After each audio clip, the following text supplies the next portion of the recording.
Good morning student. हम लोग class 5 का हिंदी लेसन 14 पढ़ेंगे। शीर्षक है दोहे। इसमें तुलसीदास, रहीम और कबीर का दोहा है। ठीक है। फर्स्ट नंबर में देखिए, कह रहा है का वर्षा जब कृषि सुखाने, समय चूकी पूनी का पछताने।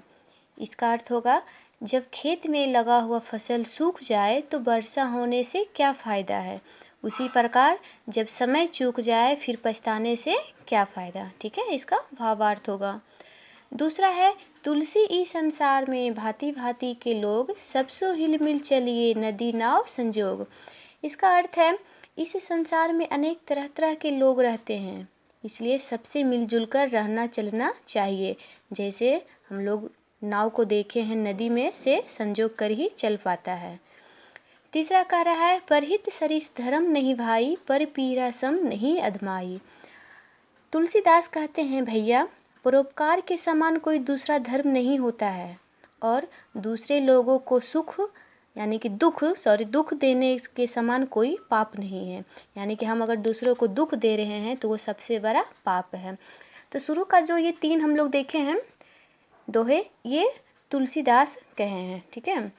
चौथा नंबर में पढ़ते हैं रहीमन बिपता हूँ भली, जो थोड़े दिन होय, हित अनहित या जगत में जानी परत सबको कोई। रहीम कवि कहते हैं दुख यानी कि विपदा होना भी एक अच्छा है जो थोड़े दिनों तक ही रहता है। दुख हर किसी के पास आता है जो थोड़े दिन ही रहता है और उस थोड़े ही दिनों में पता चल जाता है कि कौन अपना है यानी कि मदद करने वाला और कौन पराया है। ठीक है। 5 नंबर में है बड़े बड़ाई ना करे बड़े न बोले बोल, रहीमन हीरा कब कहे लाख टका मोह मोल। इसका भावार्थ होगा जो लोग बड़े होते हैं वो कभी भी अपनी बड़ाई खुद नहीं करते हैं और वे लोग अपना मूल्यांकन भी नहीं करते हैं। जैसे हम लोग हीरा देखे हैं, वो कभी नहीं कहता है खुद कि मैं लाख में बिकूंगा या करोड़ों में। ठीक है। 6 नंबर में है एके साधे सब सधे, सब सधे सब जाए, रहीमन सींचे मूल को फुलई फल अघाए।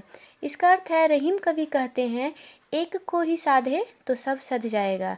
जैसे मूल यानी कि जड़ को हम लोग सींचते हैं यानी कि पानी डालते हैं तो उसी से पेड़ फल फूल सब देता है और उसी फल को खाकर मानव ही नहीं पशु पक्षी भी तृप्त हो जाते हैं। ठीक है।